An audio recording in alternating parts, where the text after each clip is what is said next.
होशंगाबाद जिले की सिवनी मालवा तहसील में खाद की हो रही कालाबाजारी से अब किसान त्रस्त हो गया है। महंगे दामों पर बिक रहा खाद अब किसानों के लिए मुसीबत बन गया है। किसानों की माने तो हालत यह है कि अगर समय रहते किसानों को खाद नहीं मिला तो किसान उग्र आंदोलन या आत्महत्या जैसे कदम उठाने से भी पीछे नहीं हटेगा।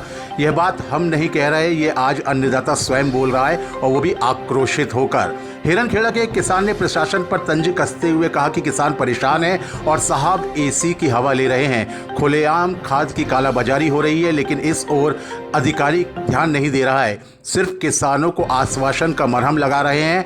अब हालत यह है कि खेतों में पलेवा हो चुका है और खेत फिर से सूखने लगे हैं। ऐसे में किसान कैसे गेहूं की बोनी करेगा?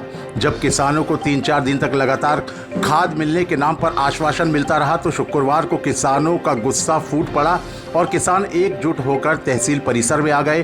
किसानों ने प्रशासन के खिलाफ जमकर नारेबाजी की। उनका कहना है कि प्रशासन और बड़े किसानों की मिली भगत से खाद की कालाबाजारी हो रही है। वहीं एक किसान ने तो यहाँ तक कह दिया कि हम लोगों से पैसे उधार लेकर खाद लेने आ रहे हैं, सोयाबीन हुआ नहीं है, मूंग के पैसे इधर उधर खत्म हो गए हैं, अब यदि गेहूं भी नहीं हुआ तो हमें खुदकुशी करनी पड़ेगी।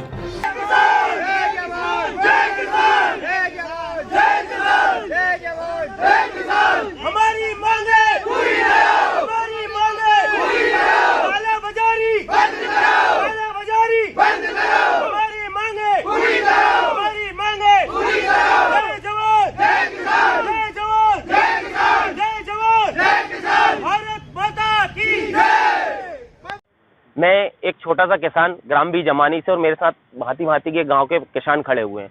हम कल भी ऐसी तहसील में आए थे।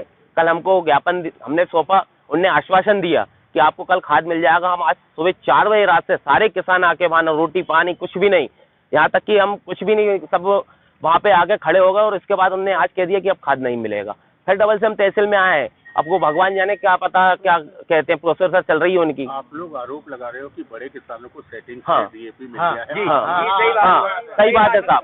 रात में गाड़ियां भरा के जा रही हैं और हम दिन भर लाइन लगे रहते हैं और रात में गाड़ियां भरा के जा रही हैं। सर हमने देखा गाड़ियां भरा के गई रात में। टोकन रखी हुई है। अब बताइए क्या करें सर? 1550 आप इस बात का आरोप लगाते हो जिनकी सेटिंग है उनको खाद मिल जा रही है? हाँ मिल रही है सर, मिल रही है। छोटे किसानों को नहीं मिल रहा है। हम अभी दुकान पे गए तो उन्होंने कह दिया बुक हो गया। बताइए सर, आपके पास तो तत्काल खाद आया ना, आपको तत्काल बेचना चाहिए ना, आप कैसे बुक हो गया पहले से? ऐसा कोई होता है क्या सर? खाद रखा है, स्टॉक में नहीं दे रहा। बोले प्राइवेट दुकानदारों की और मिली भगत पूरी जगह। प्राइवेट में जब खाद दुकान पे रखा हुआ दिख रहा है वो क्यों नहीं बेच रहे हैं? और रात में गाड़ियां भरा के जाती है। हमारे गाँव में एक गाड़ी भरा के गई। आपका नाम क्या है? मैं सचिन कुमार लोगनसी ग्राम चौकी गवा से हूँ। क्या समझ? मैं छोटा सा 2 एकड़ का किसान हूँ। मुझे 4-5 बोरी डीएपी लग रहा है। अभी हम 2-3 दिन से परेशान हो रहे हैं, डीएपी मिल नहीं पा रहा है। अगर कुछ व्यवस्था जम जाए नगद में मिलने की, हम तो नगद लेने वाले हैं। हमारे आ रहा हो तो क्या बोल रहे हैं?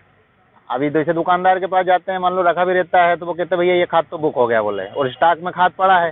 भाई कोई भी आदमी अगर खाद रखा है तो इतनी रास्ता थोड़ी नहीं देखेगा, दुकानदार को उसको बेचना चाहिए। आपको क्या लगता है क्या है ये पूरा? भाई ये लगता है कि अब वो बड़े किसानों से उनकी सेटिंग रहती है और क्या कालाबाजारी है और क्या कुल मिला के। तो और भी कितने किसान हैं आपके साथ? अब जी भाई लोग खड़े हैं तो 50 तो होंगे और क्या, और 100 एक मंडी में होंगे, कुल मिला के 200 किसान होंगे। क्या नाम है आपका? मेरा नाम शुभम गौर है। मैं ग्राम हिरणखेड़ा से हूँ और मेरे पास 2 एकड़ किसानी है और मैं लगभग 4 दिन हो गए हैं, मेरे को 4 बोरी खाद नहीं मिल पा रहा है। और जो भी बड़े किसान लोग हैं, पैसे वाले किसान हैं, जिनके पास 8-10 एकड़ किसानी है, वो जहाँ पर अधिकारियों से भी सेटिंग है उन लोगों की, और वो 1500 में बोरी खरीद के अपनी बोरी कर ले रहे हैं। और हम लोगों के पलेवा हो चुके हैं, 4 दिन हो चुके हैं और हमारी ज़मीन बिल्कुल सूख गई है और हम लोगों को डबल से पानी करना पड़ेगा। मेरा सरकार से यह निवेदन है कि हमें जल्द से जल्द खाद दिलवाया जाए और बाजार में हो रही कालाबाजारी को बंद करवाया जाए, क्योंकि हम 1200 की बोरी 1500 में ले रहे हैं। बहुत ही ज़्यादा परेशान हो चुके हैं। हमारे पास ना तो अभी हमारा सोयाबीन हुआ था और जो मूंग के पैसे थे वो बिल्कुल चौपट हो चुके हैं और हमारी स्थिति बहुत ख़राब है। इस कदर ख़राब है कि हमको हमारी गाड़ी में पेट्रोल नहीं है, पैसे दूसरे से उधार लेके आ रहे हैं, बनिया लोगों से पैसे उधार लिए हैं, उसका कर्ज भी नहीं चुका पाएंगे नहीं तो ऐसे में, और हमको कुछ खुदकुशी करने तक की नौबत आ सकती है हमारी। आपको क्या लगता है कि अधिकारी अपनी जिम्मेदारी बिल्कुल नहीं निभा रहे हैं, बहुत गैर जिम्मेदारी से निभा रहे हैं। ये देखिए ज्ञापन, मैंने कल ज्ञापन दिया था तो उसका कोई मतलब नहीं निकला। मतलब कल यहाँ पर ऐसे ही किसान भेले हुए थे, 50 किसान से लगभग 100 किसानों के बीच में हम किसान थे यहाँ पर। और कल भी इन्होंने यही बोला था कि हम आपको खाद दिलवा देंगे, और इसके बाद भी उन लोगों ने कुछ नहीं किया, और वो बैठकर अपने अपने ऑफिसों में बहुत बढ़िया तरीके से बैठे हुए हैं और एसी की हवा ले रहे हैं और हमको आश्वासन देते हैं कि अभी मिल जाएगा, और ऐसा हो नहीं पा रहा है। बताइए हम क्या करें इसी के लिए। अभी आप यहाँ पर आए थे तो क्या कहा अधिकारी? अभी हमें अधिकारियों ने ये कहा कि हम वहाँ पर बैठे हैं तो आप जहाँ पर बैठ जाइए। अब तो हम क्या चूतिए हैं, इतने दिनों से परेशान हो रहे हैं, तो ऐसा नहीं हो सकता। हमारी बातें को ध्यान दिया जाए, और नहीं तो हम बहुत बड़ा हंगामा करेंगे और रोड जाम करेंगे। उसके बीच में जनता को जो भी परेशानी होगी वो इन सभी अधिकारियों की जिम्मेदारी होगी, हमारी कोई किसान की कोई जिम्मेदारी नहीं होगी।